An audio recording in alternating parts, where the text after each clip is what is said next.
మంత్రుల ఫోన్లను ట్యాప్ చేయిస్తున్నారు. బట్టి పొంగులేటి ఉత్తమ్ తన సీటుకు ఎసరు పెడతారని సీఎం రేవంత్ భావిస్తున్నారు. మా ఫోన్లు సహా వేలాది ఫోన్లు ట్యాప్ అవుతున్నాయి. దమ్ముంటే లైట్ డిటెక్టర్ పరీక్షలకు రావాలి. నేను లోకేష్ని కలవలేదు, కలిసి తప్పండి కేటీఆర్. హౌలే నికృష్టుడు, పెద్ద పురుగు, ఎంపీ కావు, మొగడు అయితే రా అంటూ సీఎంపై పదజాలం. తెలంగాణలో చిల్లర పోలీసింగ్ నడుస్తుంది. ఒక్కొక్కరిని ఏం చేయాలని రాసి పెడుతున్నామని సిగ్గులేని మాటలు, సిగ్గులేని మనిషి మాట్లాడుతూ ఉన్నాడు. ఒక ముఖ్యమంత్రిని పట్టుకొని ఇలా అనేక మంది టీవీల ముందు కూర్చుంటారు. నీకు ముఖ్యమంత్రి అయ్యే స్థాయి నీకు ఎక్కడిది? ఇలా నీకు ముఖ్యమంత్రి అని చెప్పుకుంటా సిగ్గు లేకపోతే సరే, ఇలా ముఖ్యమంత్రి స్థాయి నీది ఎక్కడిది? ఇదే మాటలు చెప్పండి సెకండ్, ఇదే మాటలు. ఏం మాట చూడ అది? హౌలే ఆట, నికృష్టుడు ఆట, పెంటపూరుగా ఆట, ఎంపీ కాట, మొగాడు అవుతారా ఆట. అంటే బాలకృష్ణ కొడతారుగా, మొగాడు అవుతారు, నీ పతాపం నా పతం చూసుకుందా, సీమ సందులో కాదు ఏమంటారు కదా, సీమ సందులో కాదు సీమ పందుల్లో కొట్టాడు అంటారు కదా అని ఆ డైలాగ్ ఉంటుంది. సీమ సందుల్లో సీమ పందుల్లా కొట్టాడటం కాదు, అయ్యో చూసినా ఆ టైంలో కొడతా ఉన్నాడు.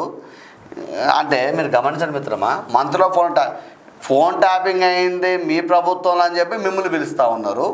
ఇంకా మీ ఫోన్లో ట్యాపింగ్ అయిందని చెప్పి అంటే దొంగే నన్ను దొంగ దొంగ దొంగ అని అరుస్తారు చూసినావా, ఆ టైపు ఉన్నది ఆ పరిస్థితి.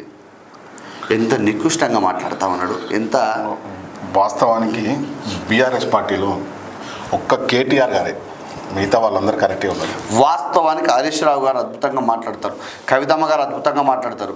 మధ్య స్థిమితం తప్పింది, దయచేసి హాస్పిటల్ తీసుకుపోయి చూపెట్టాలని కోరుతా ఉన్నాను. ఎందుకంటే ఏం మాట్లాడి కనీసం చిన్నపిల్లలు చూస్తారు.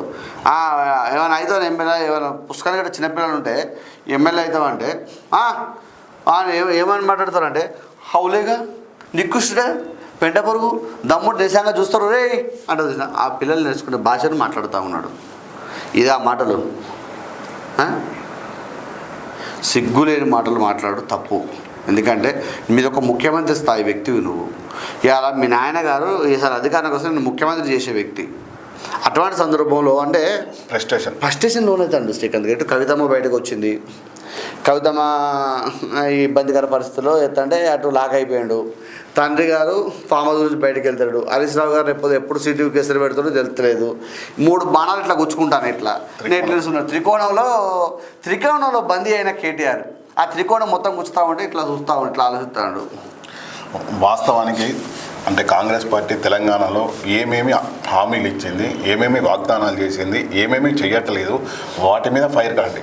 వాటి మీద ఫైర్ అయితే వాటి మీద ఫైర్ అయితే బాగుంది. ఇప్పుడు కాంగ్రెస్ పార్టీ అన్ని కరెక్ట్ చేయట్లేదు, అది కూడా కొన్ని తప్పులు ఉన్నాయి కదా, ఆ తప్పులు తీసుకురండి బయటికి. అదే కదా